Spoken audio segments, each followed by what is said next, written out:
پتہ ہے آپ نے حضور نے کیا فرمایا ابو ذر غفاری کو؟ یا ابا ذر جدد السفینۃ فإن البحر عمیق۔ فرمایا ابو ذر یہ جو زندگی ہے نا تیری، یہ ایک کشتی ہے اور دنیا ایک دریا ہے۔ فرمایا اپنی کشتی کا خیال رکھی، یہ دنیا دا سمندر بڑا گہرا، کدھر پھانسی نہ جائے، کدھر تینوں کوئی دھیان ہی نہ لا دے۔ یا ابا ذر جدد السفینۃ فإن البحر عمیق۔ فرمایا دنیا دا دریا بڑا گہرا ہے، اپنی کشتی دا خیال رکھی، مت تینوں کوئی رائے حق تو ہٹا دے، کوئی تینوں گلا لا دے۔ نہیں جی نہیں، ایویں مولوی لگے ہوئے ہیں، وہ ایویں مولوی، اتنا اسلام میں اتنی سختی نہیں ہے، ہاں اسلام میں یہ نہیں ہے، اسلام میں وہ نہیں ہے، تینوں ایویں پٹڑی تو لا دے کوئی بندہ، تے تو بھی جناب تاریخ لبیک یا رسول اللہ دے خلاف بک بک شروع کر دے۔ فإن البحر عمیق، فرمایا یہ دریا بڑا گہرا ہے، وخذ الزاد کاملا فإن السفر طویل۔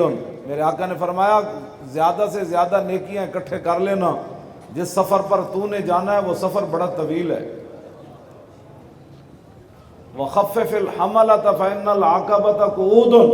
فرمایا دنیا کا ساز و سامان تھوڑا اکٹھا کرنا، جو گھاٹی آپ نے چڑھنی ہے وہ بڑی مشکل ہے۔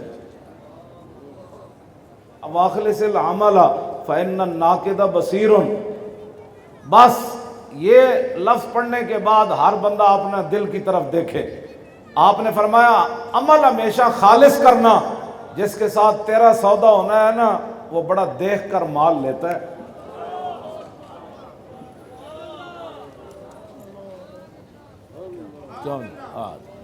یہ اس واسطے صرف اللہ اور اس کے رسول کے لیے ہم یہاں بیٹھے ہیں۔ لوگ لاکھوں کہتے رہے، کسی کا منہ بند نہیں کیا جا سکتا۔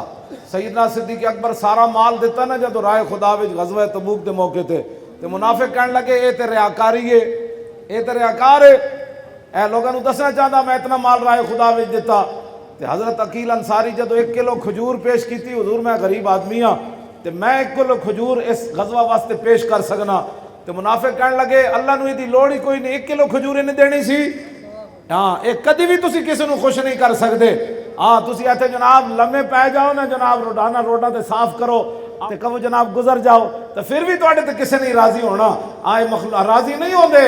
انہاں صدیق اکبر تے بھی تنقید کر دیتی، عقیل انصاری تے بھی تنقید کر دیتی، جنہاں رسول اللہ دے خلاف زباناں کھول دیتیاں تے تانوں مینوں معاف کر دین گے کدی؟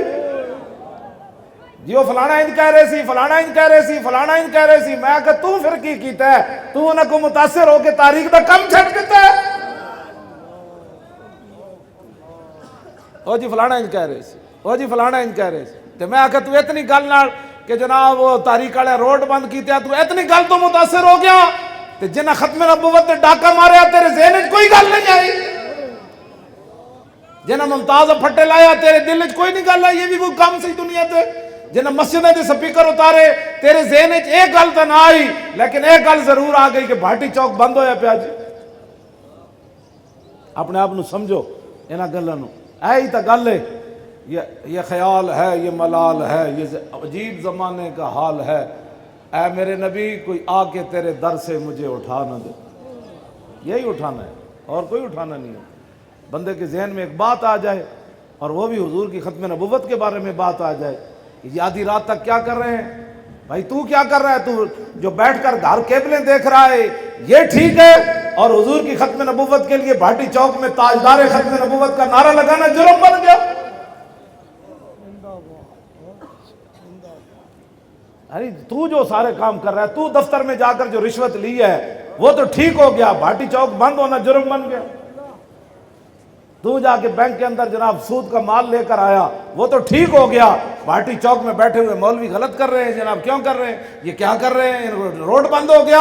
میں نے کہا روڈ بند کرنا کوئی جرم نہیں، لیکن سود کے بارے میں بتا، کل شاہ جی نے بیان کیا تھا سود کس کو کہتے ہیں؟ پورے ملک میں سود چل رہا ہے، کبھی کسی کو احساس ہوا کہ میں کیا کھا رہا ہوں؟ اے خدا دا شکر کرو کہ اسی تہاڈا رخ کتے ادھر کرن لگیا۔ ہاں